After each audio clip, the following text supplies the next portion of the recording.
Bonjour à tous, je suis ravie de vous retrouver pour une nouvelle émission BVE, Booster votre énergie, le B pour bouger le corps, le V pour vibrer avec le cœur et le E pour écouter son intuition. Et aujourd'hui, eh bien, je suis ravie d'accueillir Julien Perron. Bonjour Julien. Salut Nathalie, merci de m'accueillir sur ta chaîne. Merci de m'avoir accueilli sur ta chaîne il y a 2, 3 semaines et donc on avait dit qu'on ferait l'échange donc c'est sympa voilà que ça soit dans les deux sens. Ouais, Pour les personnes qui te connaissent pas, je vais te présenter, puis après, comme ça, tu pourras nous rajouter des petites anecdotes et des astuces. Donc, tu es un chef d'entreprise intuitif, comme tu aimes le dire. Tu es aussi le créateur des marques Innovation et Éducation et de C'est quoi le bonheur. Tu es réalisateur, producteur, conférencier et auteur de 2 livres. C'est quoi le bonheur? Donc, le premier, c'était voilà, excuse-moi. Le deuxième, c'est En quête de sens. Et le premier, c'était En chemin vers soi, aux exactement. éditions Erol. Donc moi, j'ai le deuxième avec moi, là, qui vient de sortir, je crois, le 31 octobre Exactement. 2024. Donc là, c'est vrai que tu as été bien occupé avec toute la promotion et je crois que tu te reposes un petit peu à Minorque, hein, c'est ça? Oui, oui, c'est ça, ouais. Alors pour certains, ça ne sera pas à se reposer parce que je fais de la rando tous les jours. Je fais à peu près 20 à 25 km de randonnée le long de la côte, tout autour de Minorque. Pour moi, c'est ma façon de me reposer et de prendre du temps pour moi. Donc là, je suis seul sur cette île. Et c'est vraiment le cas de le dire. En fait, à part les habitants qui sont nés ici, qui habitent ici toute l'année, il n'y a pas de touristes. Donc pour moi, c'est le pied. Donc effectivement, je suis là encore pour quelques semaines. Et merci de nous faire partager bien tes photos hein, sur tes réseaux, sur Facebook, sur Instagram. Comme je te disais hein, tout à l'heure en off, eh bien ça fait du bien parce que ça nous permet aussi de voyager. Et puis tu vois voilà que ça dépend où on se situe. Eh bien c'est vrai que ça fait du bien. Moi je t'ai mis un petit coucher de soleil de Pléneuf-Valandré où j'habite pour faire le contraste. Je sais pas si tu connais la Bretagne. Bah, bien sûr, je suis breton. C'est ça tu m'avais dit à côté de Vannes. Oui, exactement, ouais. J'adore la Bretagne. Je suis vraiment fan de la Bretagne. J'ai fait le tour de la Bretagne à vélo d'ailleurs. J'ai fait toute la côte à vélo. C'était un super périple pendant un mois. Et puis, bah, j'y suis allé beaucoup de fois pendant ma jeunesse. J'y retourne de temps en temps dans le cadre de conférences ou de films débats, c'est autour de mes films. Mais c'est vrai que je trouve que j'y vais pas assez souvent. Eh ben, au plaisir de te voir en Bretagne, hein. Si tu as l'occasion de revenir, ça ferait plaisir de te voir en vrai. Avec joie. Et puis moi, j'avais vu aussi ton film, C'est quoi le bonheur? Plus de 2 millions de spectateurs et je crois qu'on peut le voir maintenant aussi sur YouTube. Donc comment, j'ai envie de commencer par là, cette aventure, ce film, de comment il est né. Oui, alors d'ailleurs, j'ai envie de rajouter maintenant, on peut le voir aussi sur la chaîne Gaïa. Je ne sais pas si tu connais la chaîne Gaïa. Voilà, et donc ils ont pris les deux films en fait. Le film C'est quoi le bonheur pour vous et L'école de la vie, une génération pour tout changer. Et il est aussi sur Prime Video pour ceux qui utiliseraient Prime Video. Sinon, il est en accès gratuit sur YouTube, effectivement. Comment ça m'est venu? C'est ça ta question? Oui. Comment ça m'est venu? En fait, ça remonte à un petit moment maintenant, hein. Ça remonte à 2013. Mm. Ouais, 2013. Donc j'étais parti au Canada et donc à l'époque, j'organisais beaucoup de rencontres pour fédérer des thérapeutes un peu partout en France. En fait, je faisais ça précisément dans 17 villes, donc je tournais tous les mois dans 17 villes en France. Et après, j'ai élargi, j'ai été en Suisse, en Belgique, en Angleterre. Et donc là, je partais au Canada pour la première fois à Montréal pour organiser et fédérer les thérapeutes sur place. Et donc, moi, tu sais, quand je me déplace comme ça sur des longs courriers pour des questions écologiques et aussi parce que j'ai envie de découvrir le pays, j'aime bien rester un mois en fait dans le pays. Et donc là, j'avais décidé de rester tout le mois de décembre 2013 là-bas. Et pendant mes déplacements, moi, j'aime bien dormir quand même chez les gens pour mieux comprendre, tu sais, la population, en fait, pour mieux comprendre le pays. Et là, en l'occurrence, je dormais chez une jeune fille et il faisait moins 40 degrés, c'était la tempête de neige. On pouvait pas sortir, on a commencé à refaire le monde, tu sais, toute la journée. Elle avait une jolie maison qui était un peu inspirée de plein de trucs qu'elle trouvait dans les brocantes, donc elle avait plein d'histoires à me raconter. Et puis à un moment donné, on s'est retrouvé dans sa cuisine et on a commencé à parler du bonheur et je ne sais pas pourquoi, en fait, spontanément, je lui ai dit, attends 30 secondes, est-ce que ça te dérange si je prends mon téléphone portable, si je te filme pendant qu'on parle du bonheur? Et elle m'a dit non, vas-y, fais-le, pas de souci. Donc voilà, elle m'a donné sa définition du bonheur. Donc c'est la première personne sur 1500 après que j'ai interviewé dans 25 pays. Et voilà, et l'histoire en fait a commencé comme ça, parce que j'avais pas anticipé quoi que ce soit. Je me suis laissé emporter par l'énergie du bonheur. Et donc voilà, arrivé au bout de 4 ans, ouais, j'avais interviewé 1500 personnes dans 25 pays. J'avais 300 heures de rush. Et une question en fait que je me posais, je me disais, mais qu'est-ce que je vais faire avec tout ça? C'est énorme en fait en termes de contenu. Et moi, tu sais, bah, comme tu le disais, je me considère comme un chef d'entreprise intuitif. Donc, de manière très intuitive, je me suis dit, bah tiens, allez, je vais en réaliser un film. Et voilà, et après, les choses se sont enchaînées, c'est des synchronicités de la vie qui fait que bah, j'ai rencontré Laurent Quéra, qui est quelqu'un de passionné dans le monde du cinéma, et il m'a aidé à monter le film. On a sorti le film, et boum, pendant un an, j'étais propulsé dans 400 salles de cinéma. Il y a plus d'1 million de personnes qui ont vu le film à l'époque au ciné. Oh, c'était impressionnant. J'étais porté par une énergie incroyable. Ouais, je conseille vraiment à toutes les personnes de le regarder parce qu'on passe vraiment un bon moment. Et puis ça nous permet de nous aussi de nous remettre en question, de savoir quelle est aussi à nous de notre définition aussi du bonheur et grâce aux personnes aussi. Et je sais que tu nous la donnes à la fin, la définition, ta définition du bonheur. Donc c'est bien aux gens d'aller regarder le film pour qu'ils puissent savoir ta définition. Mais si tu pouvais nous donner des petits indices pour donner envie aux personnes de regarder le film. Bah, très souvent, et je te laisse imaginer, souvent on me pose cette question là depuis Bah que le oui. film est sorti, et donc je dis quand même souvent la même chose parce que c'est en fait c'est purement la réalité. Quand j'ai créé mon entreprise, donc il faut remonter maintenant en 2003. À l'époque, j'étais dans une chambre de bonne de 10 mètres carrés au sixième étage sans ascenseur à Paris. Je sortais d'une période très difficile dans ma vie et je me posais plein de questions et j'avais envie d'apporter ce que je suis en fait au monde, à l'humanité. Voilà, je voulais me sentir utile en fait, apporter ma pierre positive. Et dans ces réflexions-là, en me disant, bon, bah, je peux peut-être créer une entreprise, je me suis dit, mais avant de créer une entreprise, c'est quoi mes besoins? En fait, j'ai besoin de quoi, moi, dans ma vie de tous les jours, pour être heureux, en fait, pour être bien, pour tendre vers le bonheur, en fait, tout simplement. Et en fait, ça n'a pas changé, je vois, hein, depuis, tu vois, 22 ans. Je crois que j'ai vraiment des besoins qui sont simples, on va dire, qui me semblent être des besoins, des fondamentaux de base de l'être humain. De voyager, tu l'as bien vu, je voyage très souvent, il y a 6 mois de l'année où je me déplace un petit peu partout, que ce soit en randonnée, en vélo ou peu importe. Euh, J'aime beaucoup me retrouver dans la nature. La nature, c'est un de mes réservoirs d'énergie qui est vraiment important. Donc là, autant te dire qu'ici à Minorque, je suis servi, c'est vraiment génial. Le contact, les liens sociaux, donc c'est hyper important pour moi de rencontrer de nouvelles personnes, de nouvelles populations comme ici, avec d'autres façons de penser, tu sais. L'amour, bien évidemment, c'est un réservoir d'énergie qui est très important pour moi, que au-delà de... Parce que quand on parle d'amour, c'est un vrai sujet qui m'intéresse. Quand on parle d'amour, je sais que dans la tête de beaucoup de personnes, on pense tout de suite au couple. Et pour moi, il n'y a pas que le couple, en fait, dans l'amour. Il y a toute cette énergie, en fait, qui est autour de l'amour que j'essaie de mettre dans tout ce que je fais. L'amitié, très important aussi pour moi. Je me considère comme quelqu'un d'épicurien. Donc, je prends le temps de me cuisiner des bons plats colorés qui m'apportent de l'énergie, de la vitalité. Et je crois que c'est tout. Ouais. C'est ça, en fait, mes besoins. Et j'essaye vraiment de faire du mieux que je peux pour les remplir, tu sais, tous les jours, quoi. Ouais, bah c'est déjà très bien, hein. Et puis ce qui est bien, hein, c'est que tes deux livres sont donc complémentaires. Le premier était un peu plus sur les fondamentaux, comme tu dis, le sport, l'alimentation, le sommeil. Et surtout, ce qui est bien, c'est qu'à chaque fois, tu donnes ton expérience et tu fais un appel à l'action, parce que c'est ça ce que j'aime aussi, moi, c'est des petits pas et de mettre en mouvement. Et dans ton deuxième livre, on est plus sur justement cette quête de sens avec l'éducation, la connaissance de soi, l'intuition, l'amour, comme tu disais, hein, où tu l'as bien développé.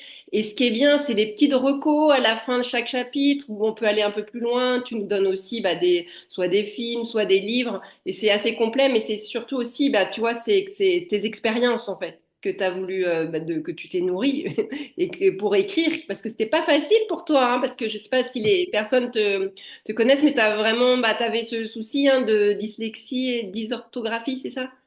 Exactement, ouais, qui est toujours présent. On ne peut pas trop s'en séparer, hein. Une fois que tu es 10, j'ai l'impression que tu es 10 toute ta vie. Par contre, tu t'améliores. En tout cas, moi, je m'améliore énormément avec les années. C'est d'ailleurs rigolo parce que ma mère me le dit même très souvent, en fait. Elle me dit, oh là, tu fais beaucoup de progrès et tout. C'est rigolo, tu vois, j'ai 46 ans, qu'elle continue en fait à me dire ça. C'est un discours que j'entends depuis que je suis gamin. Je trouve ça chouette. Et donc, ouais, c'était pas évident. Ça me demande beaucoup d'énergie. C'est beaucoup d'énergie pour moi de d'écrire, de poser les choses. Je suis plus à l'aise à l'oral qu'à l'écriture, ça c'est sûr. Par contre, ça m'a donné le goût, hein, tu vois, parce que là, je suis en train d'écrire un troisième livre. Donc, euh, Oh, c'est même super. si, ouais, même si c'est dur et que c'est énergivore pour moi, ça fait du bien. Enfin, tu es la première aussi à le savoir. Ça Mm, fait tellement du bien aussi de ouais, poser les choses à l'écrit. mm, C'est une autre forme d'introspection, c'est une autre manière de dire les choses et ça me fait du bien. Et c'est aussi une façon pour moi, je me suis rendu compte avec les années, tu sais, de laisser une trace. Alors, ça peut paraître mm, curieux.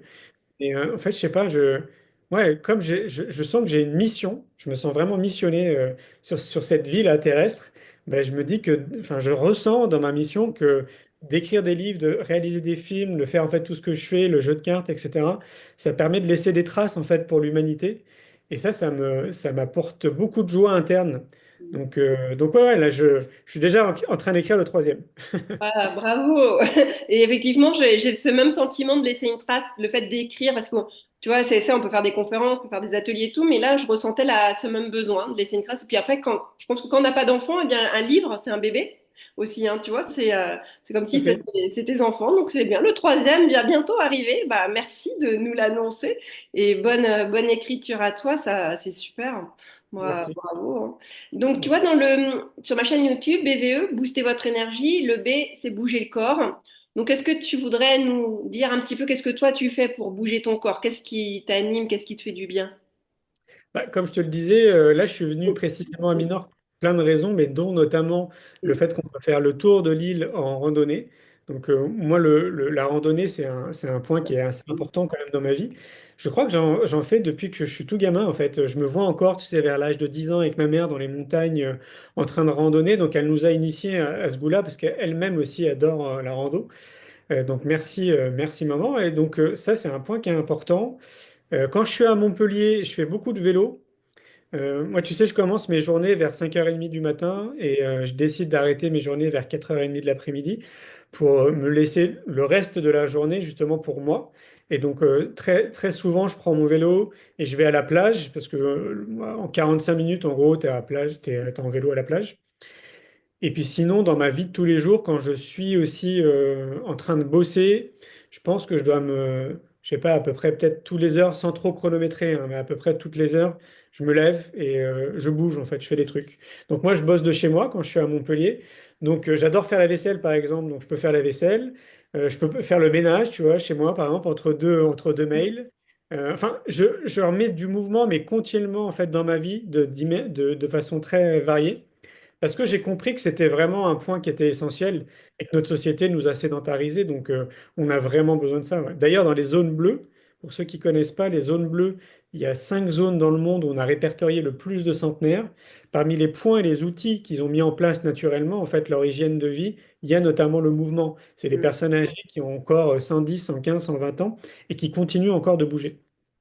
Ah, merci, c'est vraiment ce que je prône aussi, mettre le corps en mouvement, bouger le corps et lutter contre la sédentarité. Et les recommandations, hein, c'est quand on est au travail, c'est de se lever toutes les heures, faire 15 pas. Donc Ah bah ouais. que je vois que tu y es, que tu fais.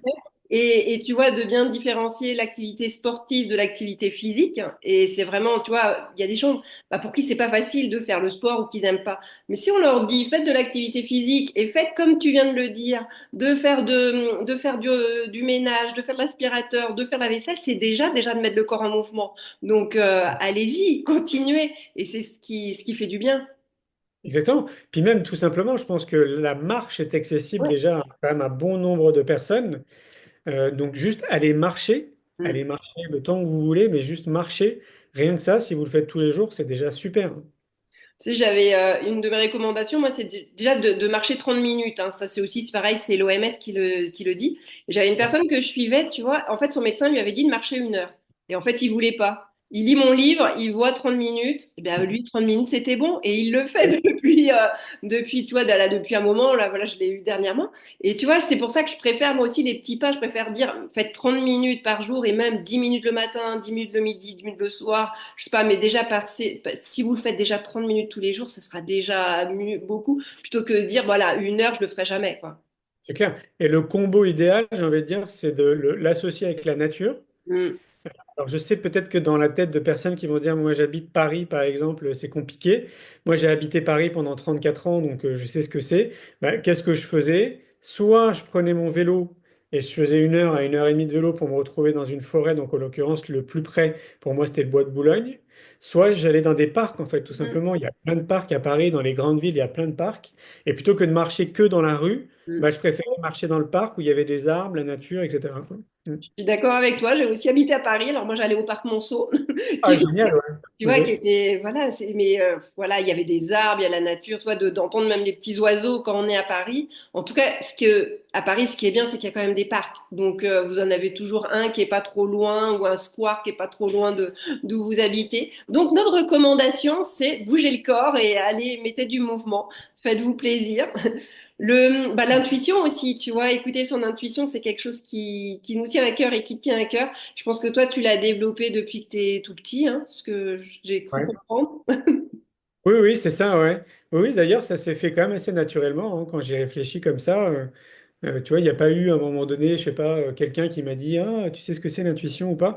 Je crois que je l'ai fait vraiment de manière très naturelle et j'ai dû me rendre compte que c'était utile, tu sais.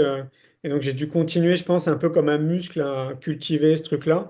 Et maintenant, c'est vrai que ça fait partie entièrement de ma vie. Donc, d'ailleurs, encore aujourd'hui, tu vois, là, en randonnée, je me suis amusé avec ça. Tu sais, volontairement, je prends pas le GPS de mon téléphone. Et donc, je me laisse guider en fait par mon intuition. Donc, certains pourraient se dire, oh là là, c'est un peu risqué. Mais en réalité, non, je trouve que c'est génial de jouer avec ça parce que c'est là où, moi, je trouve, ouais, c'est un peu comme un muscle. Tu sais, si tu as envie de faire t'as envie d'avoir des gros muscles, quoi, tu vas aller dans une salle Mm. de musculation tous les jours, quoi. Et ben, l'intuition, pour moi, c'est pareil, comme un muscle, quoi. Il faut s'amuser avec ça. Et donc, et que ça soit joyeux. Donc, voilà, je rigole avec tout ça. Et ça me guide dans tout, personnellement, professionnellement, tout ce que j'ai fait, professionnellement notamment, ouais, tout ce que j'ai fait depuis 20 ans, c'est vraiment à l'écoute de mon intuition, même si je suis quelqu'un de cartésien, donc je suis quelqu'un de très ancré. Alors pour l'imager, pour ceux qui connaissent un peu l'astrologie, je suis sagittaire, donc j'ai vraiment les pieds ancrés dans le sol et la tête dans les étoiles, hein, comme on dit. Je pointe l'arc dans les étoiles. Et pour autant, j'ai aussi cette partie intuitive qui est très forte en moi et qui prend le dessus parce que je trouve que c'est notre meilleur guide en fait dans la vie. Et très souvent, hein, même si je la suis encore quand même régulièrement, très souvent quand je ne le fais pas, eh ben, ça me ramène encore avec ça et je me dis, ah, bah, tu vois, en fait, tu l'avais senti une nouvelle fois, quoi. Ou pourquoi tu t'es pas écouté, Julien, etc. Donc, c'est pour dire comme quoi c'est pas forcément évident. C'est pour ça que c'est bien, en fait, de s'entraîner, de s'amuser avec tous les jours, parce que, ouais, c'est un merveilleux guide. Tu sais, quand tu me disais tout à l'heure que tu l'utilises en randonnée, c'est un peu comme si tu mets tes antennes, Oui, tu vois. c'est mon GPS. C'est ton GPS intérieur, ta boussole intérieure. Donc, et qu'est-ce que tu aurais comme conseil à donner aux personnes qui, bah, justement, n'aiment pas ou n'ont pas l'habitude de le faire, comme tu dis, hein, de s'amuser, mais si tu avais autre chose comme conseil à leur donner pour commencer. Bah, déjà, pour moi, il faut revenir à... Parce que, tu sais, dans le monde du développement personnel et de la connaissance de soi, on peut s'intéresser à beaucoup de choses, dont notamment l'intuition. Mais je remarque que pour la plupart des gens, ils ont oublié les bases. Donc, c'est pour ça que j'ai écrit C'est quoi le bonheur pour vous en chemin vers soi, pour ramener aux fondamentaux. Et j'aimerais juste rappeler ça, c'est que avant de commencer à s'intéresser à l'énergie, à l'intuition et à d'autres paramètres, c'est bien quand même, ne serait-ce que déjà, de retrouver une alimentation qui nous correspond. Donc vraiment une alimentation qui nous apporte de l'énergie et de la vitalité, parce que ça, on n'a pas tous en fait cette conscience-là. On mange un peu par habitude, on consomme aussi un peu par habitude, mais on nous a pas appris à trouver les aliments qui sont vraiment bons pour nous. Et une fois que ce terrain-là est mis en place, c'est-à-dire vraiment notre corps, donc remettre de l'alimentation saine pour nous, faire attention à son sommeil, comme on le disait, remettre du mouvement, aller plus souvent dans la nature, pratiquer des exercices de relaxation, ça pour moi c'est les fondamentaux et la base, et donc qui simplifie mais 100 fois plus l'écoute de notre intuition et notamment aussi notre partie créative. J'ai envie de dire, sans ça, c'est plus compliqué quand même de bien écouter son intuition parce que bah, on est un peu pollué en réalité. Nos pensées sont polluées, notre corps, entre guillemets, il est aussi pollué. Et donc, on a besoin en fait de retrouver cet équilibre entre un esprit sain et un corps sain. Et après, bah, une fois que ça c'est vraiment posé, mis en place comme une hygiène de vie, bah, après, ouais, pour moi, l'idée déjà, c'est de s'amuser avec. Et puis pourquoi pas, même aller beaucoup plus loin de ça dans l'amusement. Euh, Tu sais, alors là, j'ai pas d'exemple sous la main, mais c'est très simple. Vous prenez une enveloppe. Dans cette enveloppe, vous mettez un dessin, par exemple. Donc, vous êtes avec votre conjoint, vous vous amusez avec votre conjoint et vous demandez à votre conjoint de deviner potentiellement ce qu'il y a en fait dans l'enveloppe. Donc, bah, forcément, ça va faire rire tout le monde. Mais croyez-moi, si vous répétez l'exercice et si vous le faites assez régulièrement, c'est encore une histoire de régularité, vous allez voir en fait qu'au bout d'un moment donné, c'est assez bluffant les perceptions que vous pouvez avoir. Alors, des fois, vous allez avoir l'impression d'avoir des perceptions qui n'ont franchement rien à voir. Surtout, notez tout. Et vous allez voir que quand vous ouvrez, vous ouvrez l'enveloppe, eh ben, certaines choses que vous avez notées ou vous, dans votre tête, c'était n'importe quoi, vous allez le retrouver dans l'image, dans le dessin qui a été fait. C'est assez bluffant. Donc, il y a plein de petites techniques comme ça, tout en essayant de s'amuser. Si on a des enfants, c'est cool de le faire avec les enfants aussi. Voilà. On est entièrement équipé de l'intuition. C'est pas juste une option qu'on achète dans un concessionnaire. On a vraiment tout ce qu'il faut. À nous, en fait, de nous amuser avec. Ouais, et c'est vrai que pour prendre des décisions, c'est vrai qu'après, ça permet d'aller plus vite, d'apprendre à se connaître. Donc, c'est dommage de s'en priver. J'ai envie de dire, vu que c'est gratuit, que c'est à l'intérieur de nous, eh bien, j'ai envie de dire, allez-y, quoi. C'est Et que puis du alors, bonheur. il y a des sensations, tu sais, l'intuition, elle est souvent liée à une partie corporelle, donc on va ressentir des choses dans notre corps. C'est très différent d'une personne à une autre. Moi, par exemple, c'est souvent quand j'ai des frissons sur le corps, ça veut dire que c'est bon signe. Pour d'autres, ça va être au niveau de la tête, d'autres vont entendre des choses, d'autres vont sentir, donc des odeurs particulières. Parfois, ça va être au niveau du ventre. Enfin, tu vois, c'est vraiment au niveau corporel, c'est très différent d'une personne à une autre. Par contre, ce qui est sûr, c'est qu'il y a toujours un phénomène corporel. Donc ça peut Mm, être un indicateur pour nous aider à repérer en fait quand notre intuition mm. est en train de nous parler en fait quelque part quoi. Ça ouais c'est vraiment c'est pareil, on est tous liés à la même enseigne. Ah, merci pour tes précisions. Et c'est vrai que j'ai envie de dire, c'est un peu comme une langue étrangère qu'on apprend. Eh bien, on va apprendre à connaître ce langage corporel. Et chacun, ça va être différent, comme tu l'as dit, hein. Et ce qui est bien, c'est entraînez-vous pour voir si un oui, comment ça va se manifester dans le corps. Et sachant que on est tous différents, et qu'on aura tous des sensations différentes. Donc, Ah oui. amusez-vous, entraînez-vous à tester. Et si vous voulez imaginer encore plus les propos, je pense qu'on s'est tous dit à un moment donné dans notre vie, ah, j'en étais sûr. Hmm. Mince, pourquoi je me suis pas écouté? Tu vois, des punchlines comme ça, on l'a tous vécu au moins une fois. Bah, à ce moment-là, donc quelques peut-être secondes avant ou des heures ou des mois avant, votre intuition vous a parlé à ce moment-là et vous l'avez pas écouté. Ouais, ouais, c'est super. Donc, entraînez-vous. Et maintenant, le V de vibrer avec le cœur. Est-ce que tu as des projets que tu aurais envie de nous... Bah, tu nous as parlé de ton livre, mais je crois qu'il y a aussi le congrès, le deuxième congrès que tu vas organiser le 12 et 13 juillet à Arcachon. Exactement, ouais, on est en train d'organiser le deuxième là, donc c'est le congrès C'est quoi le bonheur pour vous? Comme tu le dis, c'est le 12 et le 13 juillet au Palais des Congrès à Arcachon. La première édition, c'était en 2023, c'était aussi à Arcachon. Et en fait, on a passé tellement un événement incroyable, c'était génial en termes d'énergie, de bonheur, de gratitude. Enfin, c'était vraiment top. On était 600 personnes sur place, 350 en plus en ligne qui suivaient aussi en direct. Et donc voilà, on remet le couvert là-bas. D'ailleurs, on y sera aussi même en 2027. On a signé un contrat avec le Palais des Congrès jusqu'en 2027, donc ça sera tous les 2 ans. Ouais, et ouais, on a hâte de s'y retrouver. Donc la billetterie est déjà en ligne, hein. Il y a déjà je crois qu'il y a déjà 150 places qui sont parties. Donc si vous voulez venir, pour ceux qui nous écoutent ou qui nous regardent, vous tapez Congrès, c'est quoi le bonheur pour vous dans un moteur de recherche. Et puis bah, sinon, je suis en train de réaliser un troisième film aussi. Ouais, je peux pas te dire encore maintenant le contenu. Par contre, je peux te dire juste une chose. C'est le sujet en fait qui m'intéresse beaucoup. C'est comment vieillir en bonne santé. Yes. Wow. Hmm. Et donc là, je suis pas tout seul cette fois-ci parce que pour les deux films que j'ai réalisés, j'étais tout seul. Là, ça a pris naissance avec David Tan, qui est devenu un très Hmm. bon ami. et avec Émilie et Max qui vont s'occuper en fait de la partie caméra, de la partie drone, et qui vont nous suivre dans nos péripéties avec David un peu partout dans le monde. Ah, c'est un très beau projet. Merci en tout cas de nous donner tout. Eh bien, tu vois, c'est le V de vibrer avec le cœur. Là, je le sens bien. En fait, tu vois, c'est d'avoir des projets qui te tiennent à cœur et on sent en tout cas que ça, le chiffre 3 en fait, marche bien pour toi. Parce qu'il y a le troisième livre, troisième film. Bon, après, il y a le deuxième congrès, mais il y aura un deuxième, un autre en 2027. Donc, tu es sur une bonne vibration là. Yes, yes, ouais. Bah oui, tu sais, mais cette vibration dont tu parles, je l'ai mesurée le jour où j'ai commencé en fait à créer mon entreprise, le jour où j'ai commencé à être vraiment aligné avec qui je suis, tu vois. Et cette vibration-là, elle ne me quitte pas depuis 22 ans.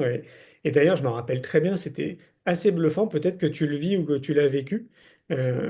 Ou dans les... C'était tellement criant que dans les premiers mois, on va dire, de la création de mon entreprise, j'avais le sentiment d'être dans un monde de bisounours, quoi.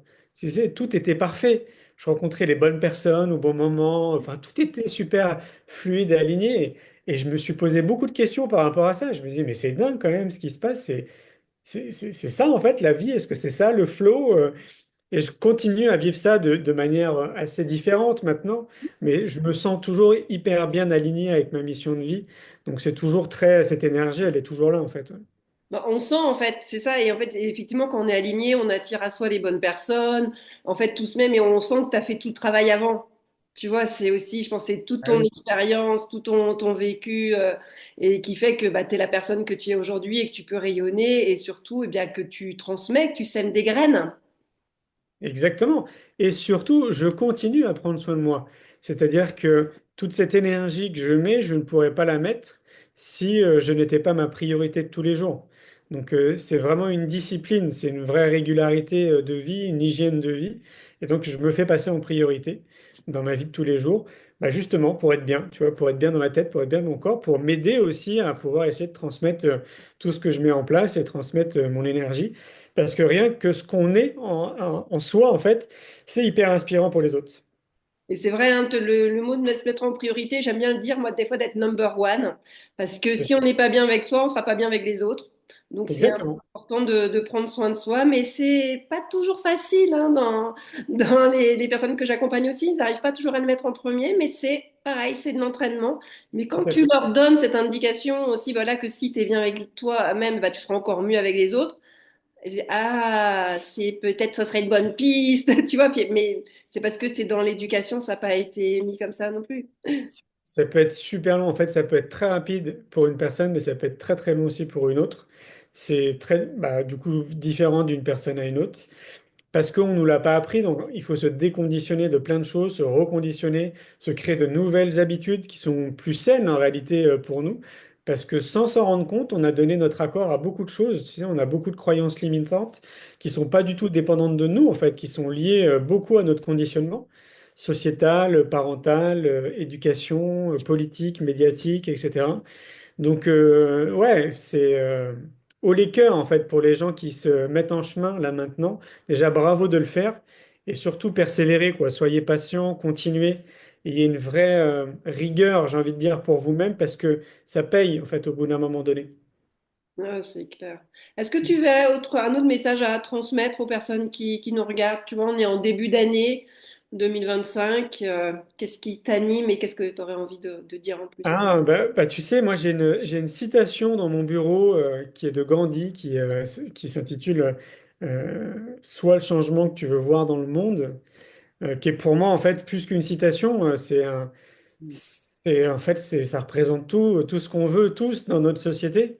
Tu sais, moi je suis tombé sur cette citation quand j'étais gamin dans une brocante avec ma mère, et depuis elle m'a jamais quitté en fait. Le jour où je la vois encore posée, tu sais, dans un cadre, tu sais, en vrac dans une brocante, putain, ça m'a vraiment interpellé. Et donc bah du coup maintenant c'est un cadre qui est chez moi. C'est pas le même cadre, hein, mais donc j'ai un cadre chez moi. Parce que oui, on a tous envie en fait d'une société où il y a plus de bienveillance, plus d'amour, plus d'empathie, plus de joie, plus de co-créativité, de co-création, etc. On a tous envie de ça. On a plus envie de bienveillance, ouais, de positivité. Mais si on veut réellement ce monde-là, il faut que nous, on l'incarne déjà en priorité. Et c'est vraiment la clé de tout. C'est-à-dire que tant qu'on attendra de quelque chose d'extérieur, de la société, je sais pas, des gouvernements, des politiques, de notre femme, de notre mari, de nos enfants, de tout ce que vous voulez, qui est à l'extérieur à nous, ben, on sera toujours dans l'attente de quelque chose qui sera illusoire et qui peut-être ne se produira jamais. Par contre, si nous, on commence à changer, si nous, on commence à incarner ce que nous, on a envie de voir en fait dans notre société, ce que moi, j'essaie de m'évertuer de faire dans mon quotidien, bah, bien évidemment, en fait, moi, le microcosme, du coup, le monde dans lequel je vis est à l'image de ce que je suis, en fait, de ce que je vibre et de ce que je mets au monde. Et ça, je crois qu'on a tous la possibilité, chacun à notre niveau, de le faire. Chacun. Mm. Ouais. Moi, je vais même plus loin en disant que c'est notre responsabilité citoyenne. Voilà, super message. Je pense qu'il est bien passé. Maintenant, voilà, à chacun, voyez, toi, comme tu dis, hein, tout part d'une décision avec soi et de commencer par soi parce que l'autre, on peut pas le changer.